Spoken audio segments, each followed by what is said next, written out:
Now, this is basically an issue that many people have noticed needs some correcting in regards to our utopian society, first world nations. It's a world order, okay? Because our political laws, all right? Political laws are freedoms and rights. It's inconsistent with that, no force or effect. Essentially is the sum up of the Supremacy Clause. Now, taking a look at, say, how the medical authority doesn't know how to practice law at all. Because when they go, you're under mental law, and then give you an arbitrary detainment is illegal, okay? Serious. It's in the Bill of Rights, it's, I'm pretty sure in the Charter of Rights, it's kind of a, violates our rights. So you have a fair trial. Again, that's rights, right? That's what law is. So if someone were to go, you're under arrest, you essentially go for a trial. Because just saying you're under mental health act doesn't equate to anything, because where's the proof, right? What are you guilty of? I mean, what crime has been committed? Because if I were to just go, Crown Proceedings Act, Supremacy Clause, abolished, would essentially blow apart the Mental Health Act and the mental health psychiatry system altogether on grounds of inducing illness with anticholinergics. Seriously, they compromise the immune system, destroying the nervous system, causing a person great retardation because of ADHD being a spectrum of autism. Granulocytosis is slut syndrome. It's neutropenia, lymphopenia. How do you get cancer? Okay, because compromised immune system essentially is how we see AIDS. Now, the AIDS death is over 100 million, 10 million a year on cancer. So we're talking about genocide. Very large one. So I want things to be educational. We've had enough harm, and if people are just taught wrong and just following procedure, right? Granted that the medical authority does not understand the law whatsoever if they disregard the Universal Declaration of Human Rights and Freedoms. Considering that, when it comes to medical law, the Nuremberg Code was a war treaty.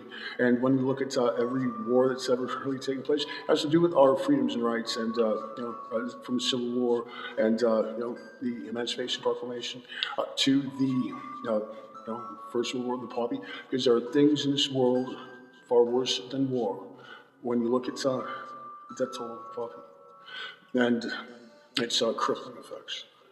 Now, essentially, involuntary patient was World War II. So, if we got a problem with involuntary patient again, we already had that war. So, did it just not end? Like, why are they not acknowledging the war treaty that was the Nuremberg Codex, Nuremberg? We've seen that pandemic where the sexual sadistic disorder, penetration of a needle, no different than the insertion of a penis. When it's non-consensual, indeed, that's defined as rape, because that's how we define rape. If you wanted it, it'd be consensual. And now, involuntary, if you wanted it, it'd be voluntary. So, selectively, it's what nobody wants, okay? Now, suffice it to say, the rape slaves of Canada, because I've just justified it, okay? I backed it up. This is a fact, okay? That is not acceptable. Human trafficking is not acceptable. So now let's look at the law authorities, okay? Enforcing, like say, medical law, when saying a narcotic is a drug. Right?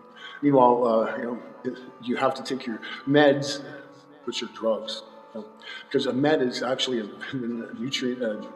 A vitamin tablet, it's in your metabolics, it's a neurotransmitter hormone. That's why amphetamine corrects ADHD, which is vitamin deficiency. Okay? Now, a drug, however, is not a med. No. It causes all the problems in the phone book, okay? Now, keep in mind, we're talking about as well the COVID mandates, which, okay, when nurses do not actually have medical knowledge enough to be able to be doctors. They're not supposed to assist, really, because they're not qualified. Okay? They don't know whether to sterilize the injection of the vaccine or not. Because if you don't sterilize the vaccine injection, you're running in a whole bunch of stuff like blood poisoning, staphylococcus, polio even, I suppose, because of bacterial in the blood. Think about it, okay? Like even tetanus, for that matter, from the metal. Now, if you were to sterilize a vaccine injection, you essentially neutralize the vaccine. No, it's no good. So, because a nurse does not know medical knowledge, they're not a doctor. And to ask a nurse to assist by saying, nurse, assist. All you guys narcissists, because that's what you just said was narcissist. Okay? Narcissist, narcissist. This is how to understand psychology very well. Okay. Now, when talking about psychiatry, besides being a bunch of mugshots and sin by proxy, is very non-consensual. That's how we define rape and involuntary. Nothing anyone wants. Why call a therapist the rapist? Like, it's spelled that way. If you were to spell out the rapist, you'd say therapist. Okay, it's in our language. Basically, like if you were to see a kid napping. Have you seen a kid napping? If you were to see a kid napping, would you do anything? Would you like help the child? Because a kid just passed out here. It's not normal. These kids being drugged. Okay.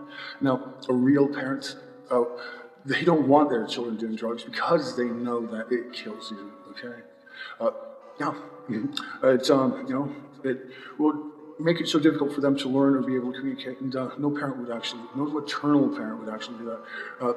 That's why if you see a kidnapping, you know that that child is dazed and confused and does not know what to do or who to turn to or who to trust. Probably has Stockholm syndrome. Okay.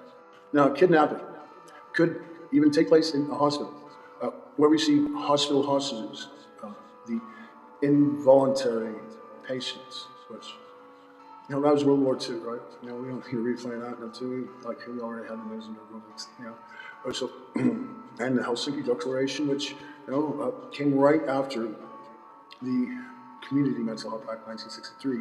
And then, also, again, in 1969, after the 1967 deinstitutionalization of Lantern in short, the Terrorist Act, which, right around then, it seemed like, although war was taking place, there was a peace and love movement where people felt free to express themselves and free to love.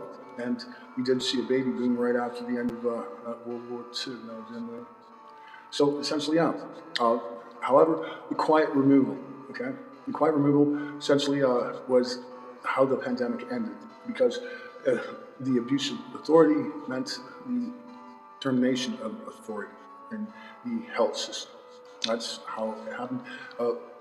Quiet removal, because we don't need more casualties. Honestly, because wars are not one of weapons, they're one of diplomacy. No, are they not? I believe so. Anyway, as I was saying, that during kidnapping, that it could happen by a hospital, or even the parental role players that they like to talk to the doctors, like, buddy, like, it's a social time, and they got the doctor dates all lined up with their little experiment child that, why is this so tired now? And the doctor can't figure it out. He sees a kidnapping, doesn't say, a kidnapping?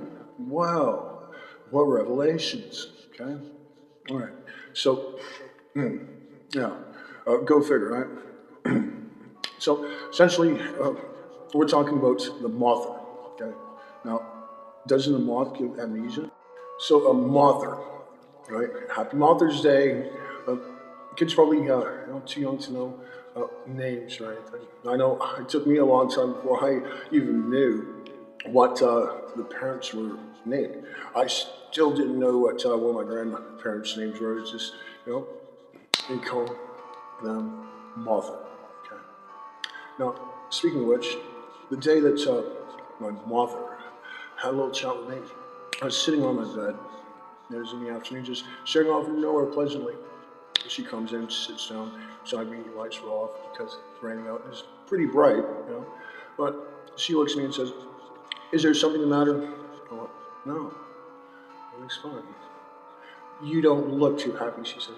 What do you mean? You look depressed. Oh, I don't know where you got that from.